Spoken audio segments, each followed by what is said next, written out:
Здравейте! Ехо. Как сте? Това е Алекс. Ехо. You're supposed to say something about me now. И това е Иглика. И ще продължим с урок 11 от стъпка по стъпка. Moving on. Give positive or negative answers. Окей. Ходил ли си в Гърция? Да, ходил съм. Синът ти играл ли тенис? Не е играл. Работил ли сте в чужбина? Да, работил съм. Гледали ли сте български филми? Не съм гледал. Учил ли си френски? Да, учил съм. Учила съм. Да. Живяла ли си в малко село? Не съм живяла. Пили ли сте ракия? Да, пил съм. Пил ли си ракия? Да. Харесва ли ти? Да, вкусно е. Добре. Може би, ако е малко по... Слаба? слаба. Уика? Да. Okay. No, it's good. I like rakia. I'm sure it's good, but it's a bit strong. Okay, transform the verbs following the models. Once again, we have the verbs given in the past simple tense, минало свършено време, and you have to give the past participle. The difference here is that the verbs are at least a little bit irregular. So do pay attention to that. Sure. Бях, бил, била, било, били. Ядох, ял, яла, яло, яли. Четох, чел, чела, чело, чели. Дадох, дал, дала, дало, дали. Можах, можел, могъл, могла, могло, могли. Дойдох, дошъл, дошла, дошло, дошли. Отидох, отишъл, отишла, отишло, отиши. Отишли. Влязох, влязъл, влязла, Влязла. влязла, влязло, влезли. Излязох, излязъл, излязла, излязло, излези. Излезли. Облякох, облякъл, облякла, облякло, облекли. Себлякло. Съблякох. Съблякох. Tongue twister. Съблякъл, съблякла, съблякло, съблекли.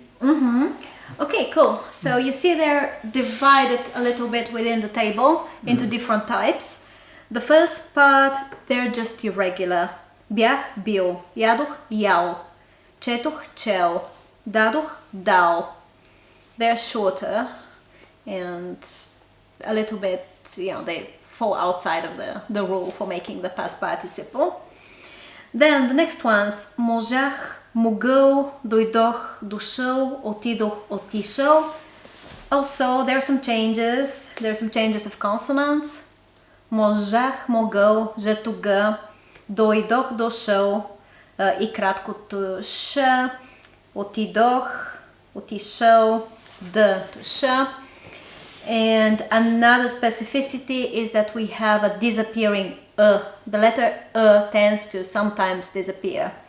So when we don't need it, when we can pronounce the word without it, which is the case when we have a vowel after l, it disappears. So mogul, here we need it, we can't go without it and say mogul. But for the others we can, so it disappears. Mogla, moglo, mogli. And then the other ones, what is specific Yeah, one thing is, again, the disappears, just like above. Влязъл, влязла, not влязъла. But also, we have ya that turns into e. Sometimes these two letters turn into one another. So in the li form, it's e instead of ya. Влязъл, влязла, влязло, but влезли. Okay? Излязъл, излезли. Облякал, облекли. Съблякал, съблекли. Okay, now complete the sentences with verbs in the present perfect tense. Sure. So, Мария е била в Рим. Which can mean Maria has been to Rome or Maria has fought in Rome. I do think it means the first one. Maybe we should find that, we don't know. Maybe. Ние не сме яли лютеница. Жан чел ли е книга на български? Те са дали билета на Ива. Защо Марин не е дошъл на работа? Okay, great. Let's read another dialogue. I'll be Katya, you can be Mitko. Sure. Добро утро, Катя. Много съм гладен. Хайде да направим кафе и палачинки. Добро утро, Митко. Вече съм направила кафе. На масата е. Ще приготвя и палачинки, но мисля, че нямаме яйца. Първо трябва да купиш. Купил съм вече. В хладилника са. Добре, сега ще приготвя палачинките. So, can you say which verbs are in the present perfect? Sure. Съм направила and купил съм. Yeah.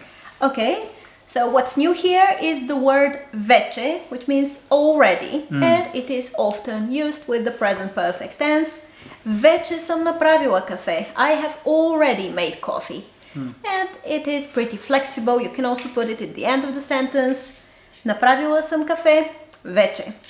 Вече съм направила кафе. Or вече направих кафе. We can use it in the past simple too. Now, you should respond to the sentences with saying, I already did this, I already did that. Sure. Дай вино и бира на гостите. Вече съм дала. Дал или дала. You can continue in the masculine. Okay. Купи хляб за обяд. Вече съм купил. Обади се в офиса. Вече съм се обадил. Пий вода. Вече съм пил. Направи чай за всички. Вече съм направил. Покани гости за имения си ден. Вече съм поканил. Влез в мола. Вече съм влязъл. Обядвай в този ресторант. Вече съм обядвал. Okay. Let's read another one.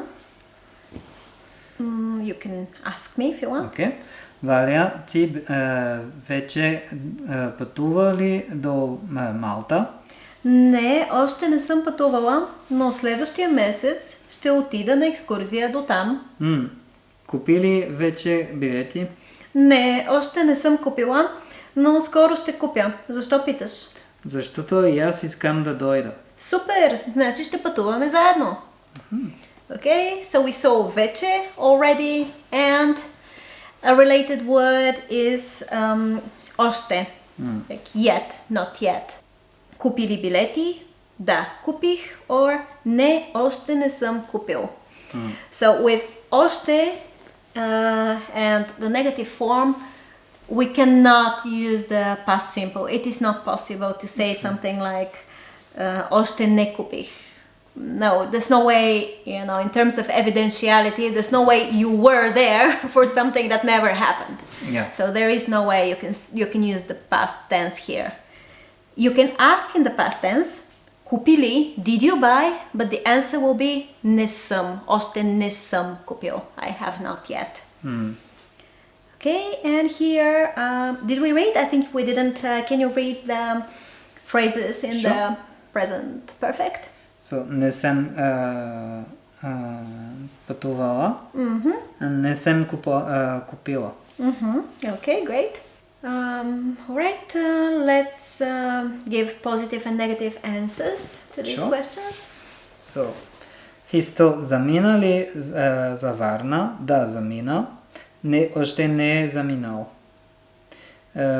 Те тръгнаха ли за работа? Да, тръгнаха. Не, още не са тръгнали. Направили сандвич за всички. Сандвичи за всички. Да, направих. Не, още не съм направил. Купили торта за рождения ден? Да, купих. Не, още не съм купил. Okay, why is it not рожденият ден? Not sure. It is not performing the action. It is not the subject. Рожденият ден е на 10 август. Okay. Рожденият ден на сина ни е на 10 август. Да. Our son's birthday is on the 10th of August. Happens I'm to saying be this today. because it's today when we're Yeah. filming. Честит рожден ден, Стефан. Happy birthday, Стефан. Bon anniversaire. Окей. Родителите ти пристигнаха ли? Да,